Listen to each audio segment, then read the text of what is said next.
ओम शांति। आज प्यारे मीठे बाबा की मुरली मंथन की डेट है 25/12/2023। तो आज 25 तारीख अर्थात बड़ा दिन, साल का बड़ा दिन।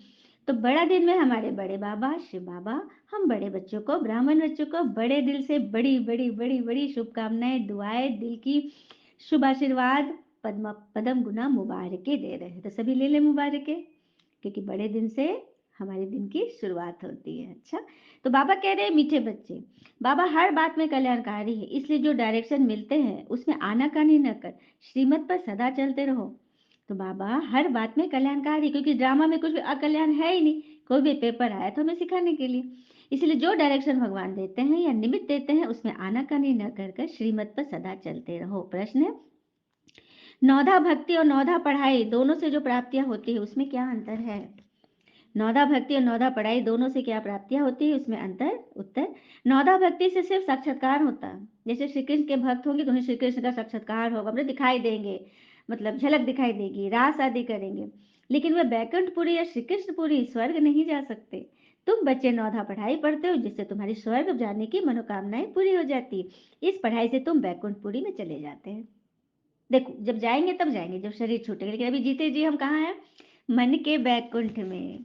मन के बैकुंठ में कहते हैं ना, जिसने सहना सीख लिया वो बोलना छोड़ ही देता है। उसको लगता है बेकार में व्यर्थ बोलना है ना, क्यों प्रकृति को भी गंदा करना है। गीत है, आज नहीं तो कल बिखरेंगे ये बादल, ओ रात की राहें भूल न जाना, सुबह हुई घर चल, अब घर चल।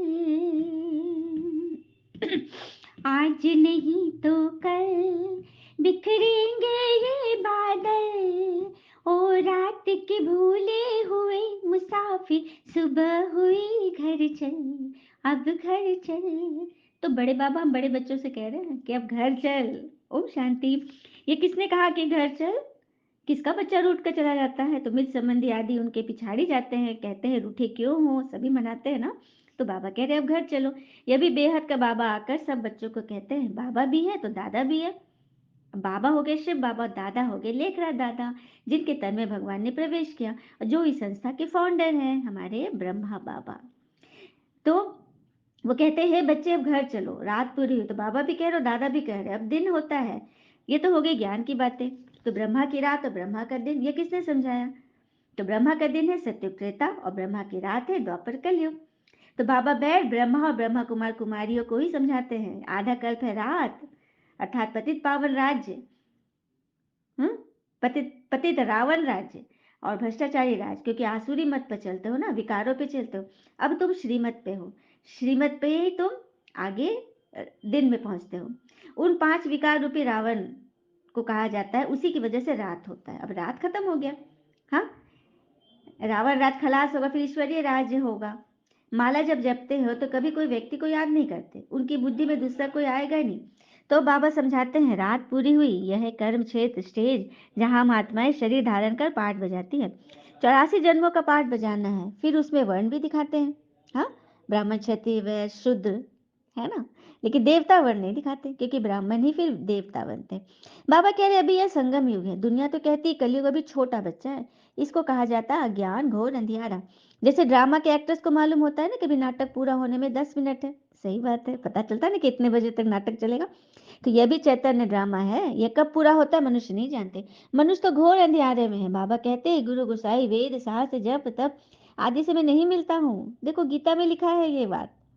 यह भक्ति मार्ग की सामग्री, भगवान मिलते हैं मन से। और देखो मन सबके पास है लेकिन मनोबल नहीं है। तो ये ज्ञान हमें मनोबल देता है। मनुष्य सभी है देह अभिमानी। जब आत्म अभिमानी बने तब परमात्मा को याद कर सके। जब निराकारी स्वरूप में टिकेंगे ना, क्या क्यों कैसे ऐसे वैसे से जब ऊपर उठेंगे तभी भगवान को याद कर सकेंगे। तो पहले पहले आत्म अभिमानी बनने की बात कहते भी सब है कि हम जीव आत्मा है, यह भी कहते आत्मा विनाशी है, शरीर विनाशी, कहते सब है, लेकिन धारणा नहीं कर पाते क्योंकि टीचर ही नहीं आया। आत्मा को पढ़ाने वाला टीचर आए तभी तो, और उसको पढ़ाने का टीचर है बाबा शिव बाबा परमात्मा। और कहते हैं ना, लड़ने की ताकत तो सभी में ही होती है, पर किसी को जीत पसंद होती है तो किसी को रिश्ते। जब हम रिश्तों में झुक जाते हैं ना तो वो हार ही हमारी जीत हो जाती है ना। यही तो बाबा हमें समझाते हैं, यही पढ़ाते हैं। कितनी धारणाएँ करनी पड़ती, विस्तार से धारणा करने में नंबरवार है। नटशेल में जो समझते हैं, बाबा रचता और यह उनकी रचना है।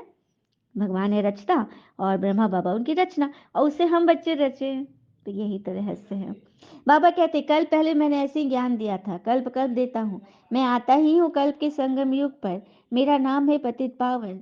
जब सारी दुनिया पतित होती है तब मैं आता हूँ। देखो यह झाड़ है, इसमें ब्रह्मा ऊपर में है ना।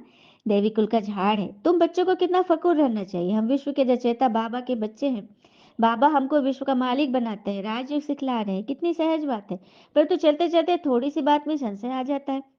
इसको ही माया का तूफान व परीक्षा कहा जाता है। यह तो बाबा कहते ही कि गृहस्थ व्यवहार में रहना है, सबको घर बार छुड़ा दो, सब यहाँ बैठ जाए, ये तो कायदा ही नहीं है, लॉ नहीं है ना। और बाबा तो कहते लॉ तो अपने हाथ में उठाना नहीं है। तो घर बार रहते डायरेक्शन पर चलो, उसमें आनाकानी नहीं करना। बहुत है जो समझते हैं ऐसे रहने में कोई धंधा आदि करे। हाँ, बुद्धि चक्र खाती है। लेकिन फिर बाबा बुद्धि को घुमा देते हैं ज्ञान से। ये एक बात, ज्ञान का सागर नॉलेजफुल भगवान हमें समझा रहे हैं। जो समझते हैं कि भगवान समझाते वो फिर समझाएंगे भी। कहते हैं ये बात ठीक है। हाँ, बस प्रदर्शनी से बाहर निकले और खलास। जो नहीं समझ सकते हैं, ज्ञान सुनते हैं, फिर बाहर गए तो खलास। वर्षा पाने लायक कोई मुश्किल ही निकलते हैं, मतलब वारिस बच्चे मुश्किल ही तैयार होते हैं। प्रजा तो झट बन जाती है। मन मना भव मध्याजी भव। बाबा और वर्षे को याद करना है। मन मना भव अर्थात मन को लुभाने वाले में सदा लगा के रखो। मध्याजी अर्थात स्वर्ग को याद करो। स्वर्ग है विष्णुपुरी और यह है रावणपुरी। शांति धाम, सुख धाम, दुख धाम, ये बाबा समझाते हैं। बाबा को याद करने से अंतमति सुगति हो जाएगी। भक्ति मार्ग में समझो श्री कृष्ण को याद करते, पर तो ऐसे नहीं कि श्री कृष्ण के पास पहुंच जाएंगे। क्वेश्चन वाली बात आ गई ना। हाँ, मन को साधने से पहुंचते हैं। ठीक है, ये हद का नाटक है, यह बेहद का नाटक है, तो सर्विस करनी पड़ी। ऐसे नहीं सिर्फ देखने के लिए जाना है, शमशान में भी जाकर सर्विस करनी है। वहां जाकर तो बहुत अच्छी सर्विस होगी, क्योंकि कितना भी जमा किए, कुछ भी किए, अंतिम पड़ाव तो हमारा यही है। अच्छा, मीठे मीठे बच्चों प्रति भगवान की नमस्ते। हम बच्चों की भी प्यारे बाबा को नमस्ते। धारणा के लिए मुख्य सार, पहली पॉइंट, बाबा की हर बात में कल्याण है, यह समझ निश्चय बुद्धि होकर चलना है। कभी भी संशय में नहीं आना है, श्रीमत को यथार्थ रीति समझना है। दूसरी पॉइंट, आत्माभिमानी रहने का अभ्यास करना है। ड्रामा में हर एक्टर का नादी पाठ है, इसलिए साक्षी हो देखने का अभ्यास करो। साक्षी अर्थात डिटैच, किसी बात में फंसना नहीं। वरदान, सदा सेफ्टी की लकीर के अंदर परमात्म छत्र छाया का अनुभव करने वाले माया जीत भव।